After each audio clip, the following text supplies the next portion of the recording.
Hello, friend. I'm so glad you're here joining me today. I have a question for you. Have you ever thought, why can't I just stop? I know that I had thought that so many times. Why can't I just stop this?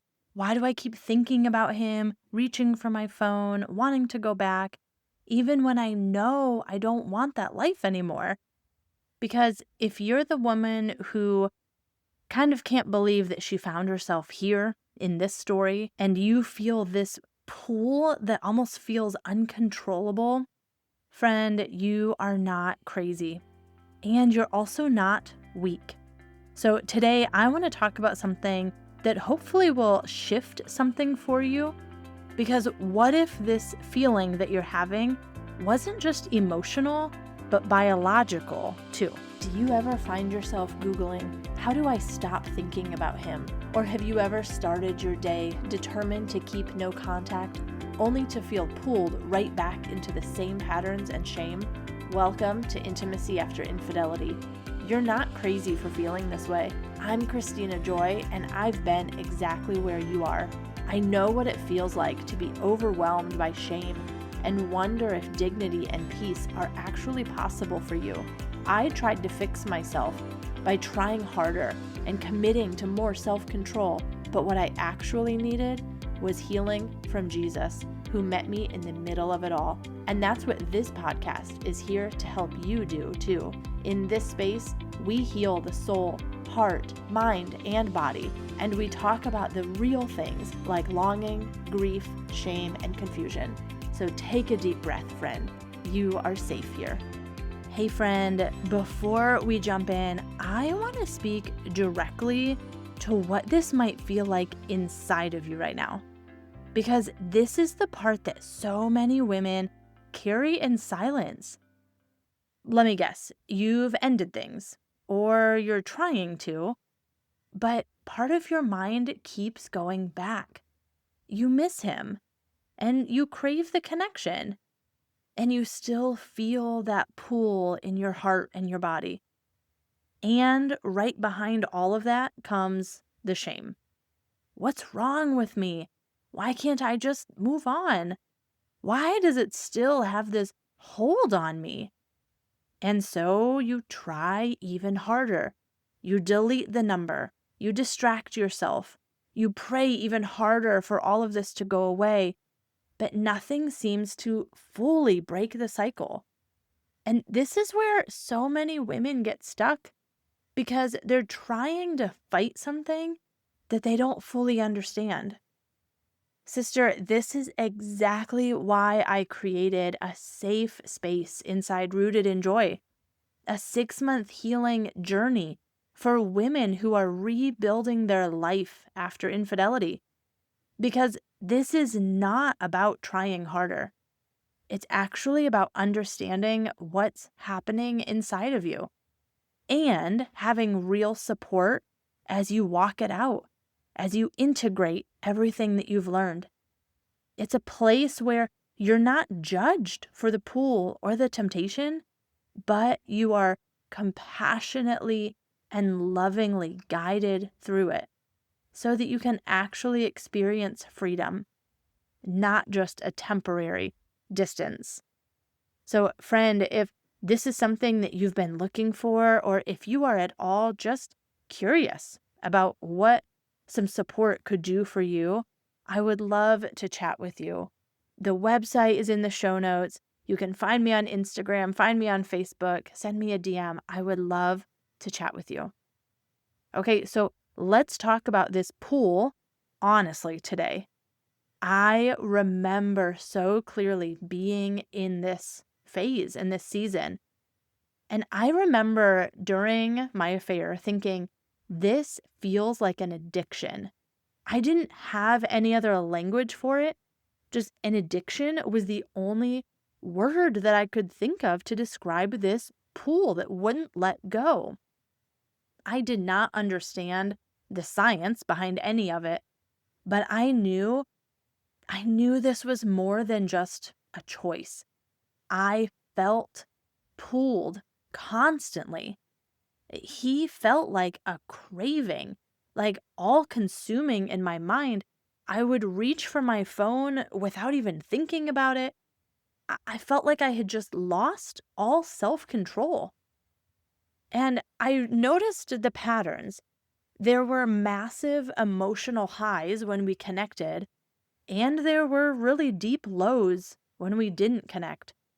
And it was like he was my fix, and I needed to keep going back for more. And then, of course, I felt this full body withdraw anytime I attempted no contact.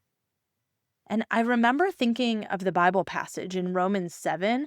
Paul says, I do not do the good that I want to do, but the evil I do not want to do, this I keep on doing. Oh man, all the times I read those verses, and that was my reality. And so I'm curious if that feels like yours too. And at first, when I landed on this word addiction, I almost even romanticized it when I was talking with this guy because I would say things like, I need you and I can't get enough of you and I couldn't survive without you. And I thought those were things that you said when you were in love. It was deep, it was special.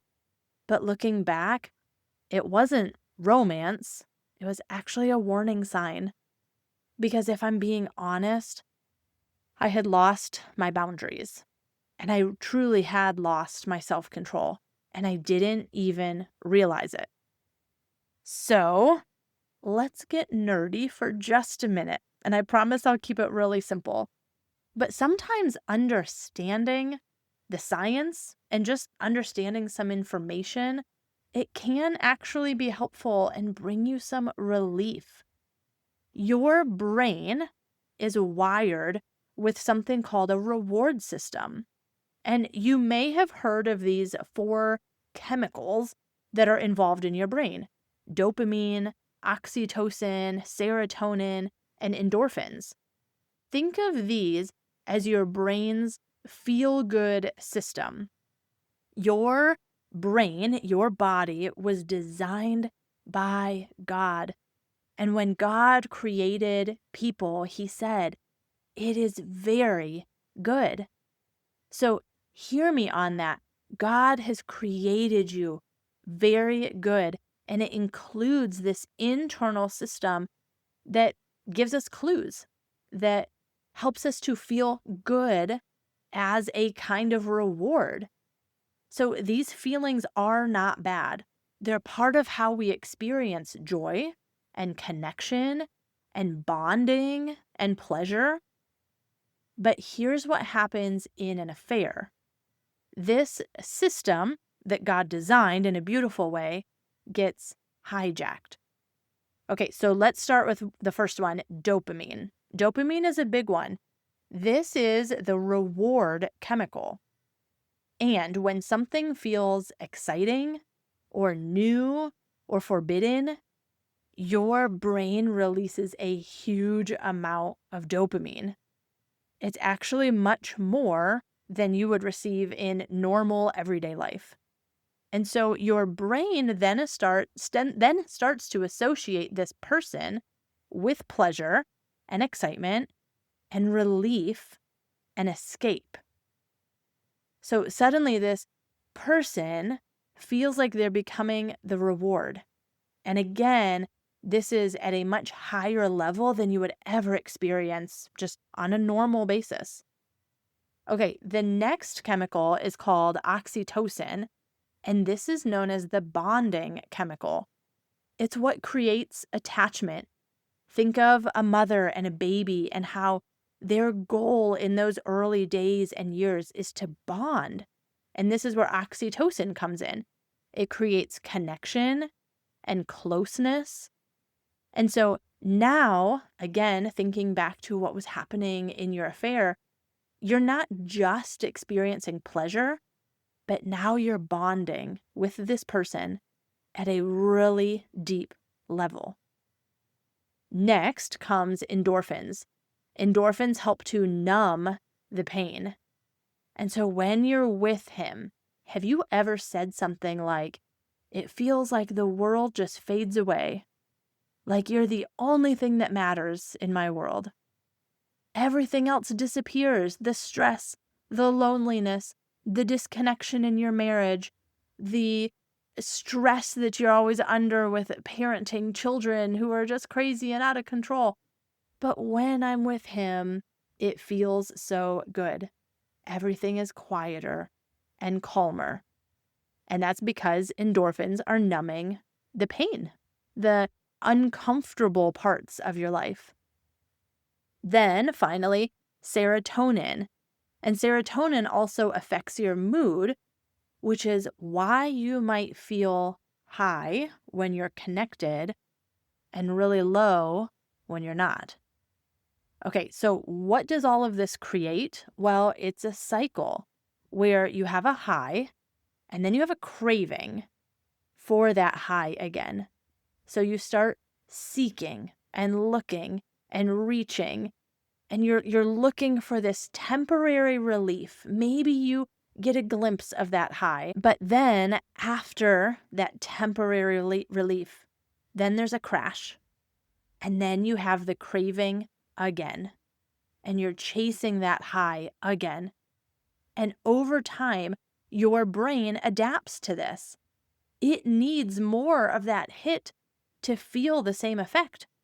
And so now what started as a connection with this person now becomes compulsion, which is why you're probably sitting there thinking, but why can't I just stop?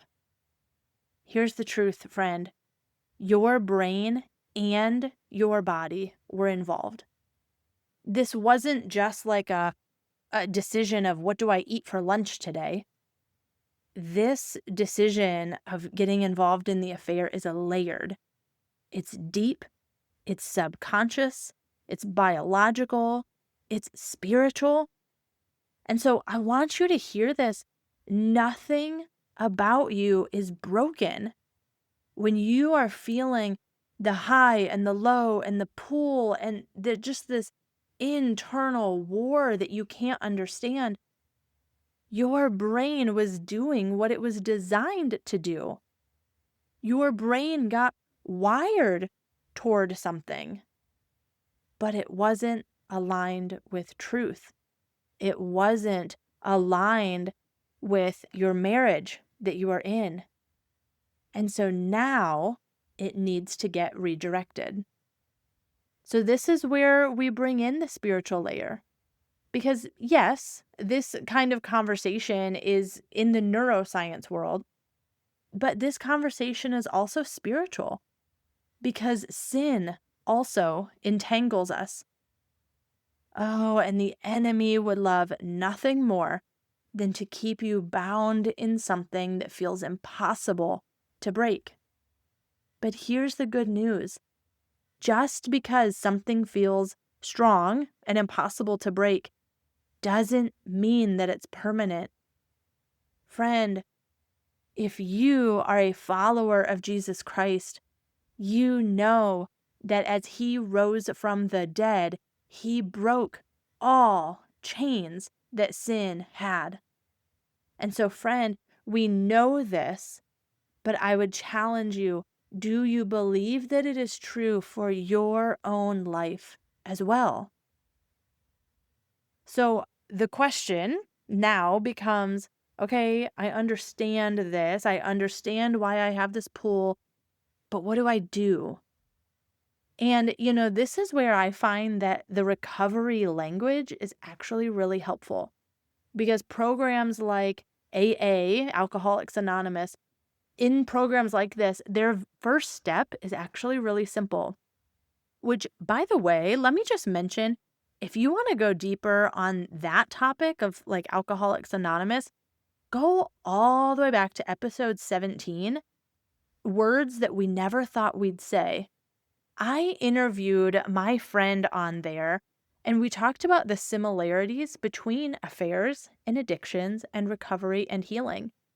She does amazing work in the alcohol space, and it overlaps so much with how we do healing in this space as well. So if you're curious about that specifically, episode 17, go give a listen. But here's what they do first. The first step is to admit that there's a problem. Not in shame, but just in honesty. So maybe your maybe your first step today is just saying, this had a hold on me. This felt addictive. I didn't have control over it like I thought I did. And that is not failure. That's awareness. And awareness is powerful. Then from there, then we begin to take teeny tiny steps, not all at once. We're not running a sprint here, but small steps that are very intentional. First, let's identify your motivation. Why do you want to change? And I would dare you to list some of these motivations without saying the word should. There is no pressure here. I would be genuinely curious, what is your real reason for wanting change? Your future? Your peace? Your relationship with God? Your identity? Your family? What is it that motivates you on the days where you just want to give up? What is that deep, deep why for changing things? Secondly, I would be curious to help you look at your past attempts.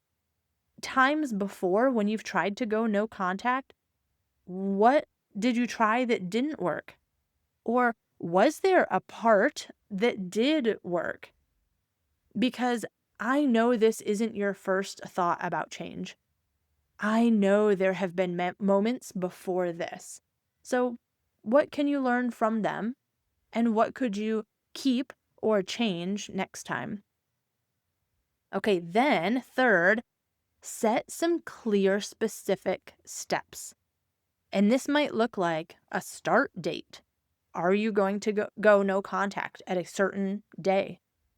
What are your clear boundaries? Are you going no contact? Are you blocking social media? What are your boundaries and what are your limits? And if it's helpful, who can you talk to about these boundaries? Who can love you and support you and hold you accountable in love? Okay, after you've decided on these things, the next best thing you can do for yourself is to remove the triggers. What things do you need to remove from your life that remind you of him? Are there pictures on your phone? Are there other photographs, messages? Are there physical places that maybe you need to stop returning to? Are there other patterns that you need to be aware of and do some work on? Because healing is not just internal. That's a huge part of the work that we do, but let's not forget that healing can also be environmental. So let's look around you and see if anything else needs to change. And finally, I mentioned this, but is there anyone that you need to tell? This is huge. Friend, secrecy feeds the cycle, and isolation keeps you in shame. But bringing all of this into the light, that is what breaks the power. This is where everything begins to shift. Because now you're not just understanding what's happening, but you are participating in your healing with each step that you take. When you admit the struggle, when you get serious about what changes you want to make and why and how you're going to do it and what it's going to look like, and when you bring it into the light, you are participating in your healing. Here's the truth, dear. Understanding isn't enough. Knowing the science is helpful, but it doesn't change the behavior. Knowing better doesn't always mean that you're doing better yet. And that's why the support matters. That's why the accountability matters. That's why the community matters. Because every recovery journey, again, back to the AA example, every recovery journey requires people, and it requires a safe place to be honest and supported and guided in love and compassion. So maybe right now you're thinking, okay, I understand this. I see it now. How do I break the cycle? How do I handle the cravings when they come? How do I stop the spiraling? How do I stay consistent when my emotions are shifting? How do I actually move forward instead of going back? And friend, that's exactly where you don't have to do this alone.